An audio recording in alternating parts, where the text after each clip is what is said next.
Red Bull's huge discovery. Red Bull are dominating the Formula One grid. There is no team currently that can match their pace, and it is not looking like they will fall very soon. And not only this, they are constantly improving the car, finding new ways to be even faster. Recently, they have come up with another huge discovery, which can make a significant difference on their car.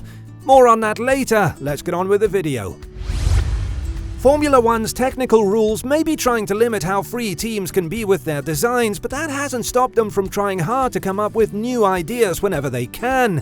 Red Bull has made several changes to its brake calipers for 2023 as it continues to make small improvements that will add up over time. Last year's RB18 brake assembly was an interesting case study for the team because it went through many changes during the first half of the season to find the best solution.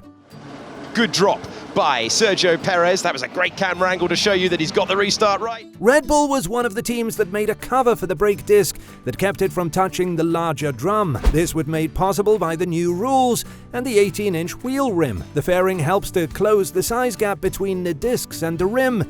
It also helps to keep the brakes within a certain temperature range, which improves their performance. Under the old rules, teams were used to being able to use the heat that was transferred between the brakes and the wheel rim. They also knew how it affected the temperature of the tire as a whole. So when the rules changed, they would just try to copy as much as they could with the new designs. Up goes Alonso, down goes Perez, Russell, Sainz and Stroll are where they started. I think the debris might have come from... Last year, the shape of the fairing and the coatings on it were changed to get the best performance out of it. The same could be said about the caliper, which got a new coating to help keep heat from escaping. Red Bull has changed the design of the brake assemblies again for the new RB19. The size and shape of the disc fairing have been changed, and the caliper has been changed to make it lighter and improve cooling even more. The central holes that let the heat from the brake disc travel through the caliper have been made bigger. Also, a number of small tubes that act like fins have been added to keep the temperature down. The race leader, Verstappen, also being... Aston Martin has also made a lot of changes for 2023. It has redesigned the whole assembly, including where the caliper is, so that it can join the growing number of cars that use disc fairings. Like Red Bull, it has added tube fins to its calipers this season, which are also highlighted in yellow. This is part of its never-ending quest for better performance.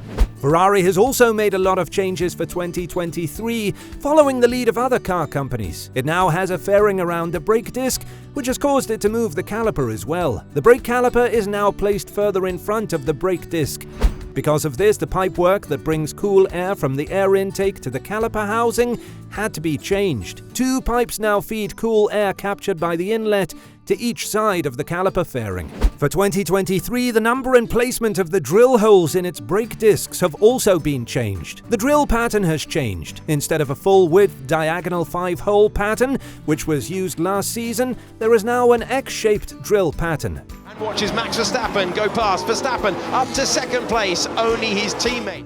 This, however, is not the only reason why Red Bull is so dominant. Even though the car has good levels of downforce and a strong DRS, one thing that shouldn't be overlooked is how well it keeps its ride in corners. People are more and more likely to think that the clever mechanics and suspension systems of the Red Bull car allow it to run closer to the ground than the other cars to get the most downforce without risking porpoising, damaging the plank, or making turns harder. Along with the performance gains that come from this trait, the fact that it stays the same throughout the lap gives drivers more confidence in how the car will behave when they brake, turn, and speed up. As the first driver to see the flag for the 5th time in Formula One. This lets Max Verstappen and Sergio Perez push harder. Red Bull's chief engineer, Paul Monahan, says that there are numerous aspects beyond aerodynamics that have come together to make the RB19 so strong. Asked by media about how important the ride and consistent platform was for the package as a whole, Monahan said, "It is a contributing factor and you have to weigh all of those aspects. It's a significant player in the performance of the car, but it has to merge with the other aspects. However your aero map is developing, you have to be able to operate like that on track, and it has to be a viable proposition on track. Equally, you need an engine which is well accommodated, and you can operate the engine to the best of its abilities. And we need to give the driver a platform that he can control.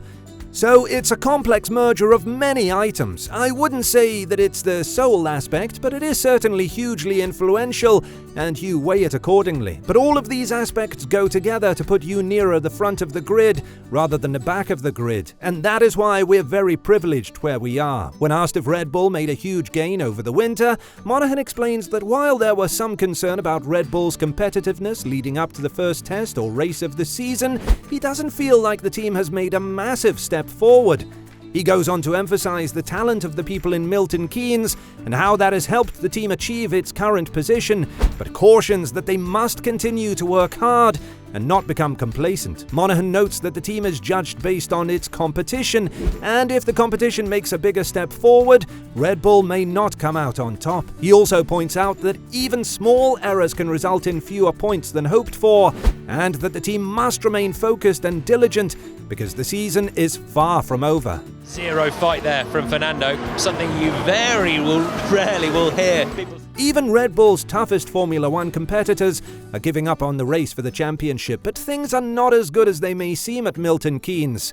With back-to-back first and second place finishes in Bahrain and Saudi Arabia, Red Bull has quickly become the clear favourite to win back-to-back championships in 2023.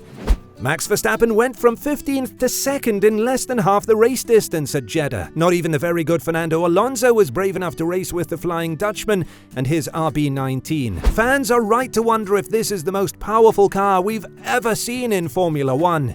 Pulling to the side of the road, and Alex Albon electing not to come into the pit.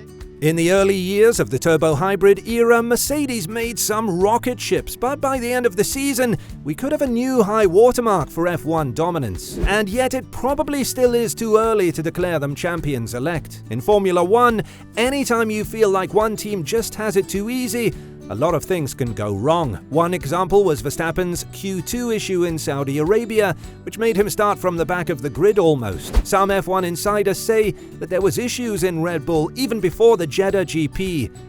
Red Bull still has some reliability issues, so neither the Red Bull nor its drivers are perfect, or at least it seems that way. There is still tension between Verstappen and Perez, which boiled over again in Saudi Arabia when Verstappen stole Perez's fastest lap from him after he won the race. The praise for Perez and how he kept Lewis Hamilton at bay during the tense 2021 Abu Dhabi Grand Prix, which decided who would win the championship, seems to have been forgotten. It looks like only one team will be able to win the Constructors' title, so Red Bull's two drivers will have to fight for the driver's title. Not since Hamilton and Nico Rosberg's fiery feud at Mercedes have we seen two teammates battle so fiercely for a world championship, and we are yet to see the two Red Bulls drive wheel to wheel, but it will happen at some point this season, perhaps even in Melbourne, and when it does, all eyes will be on them.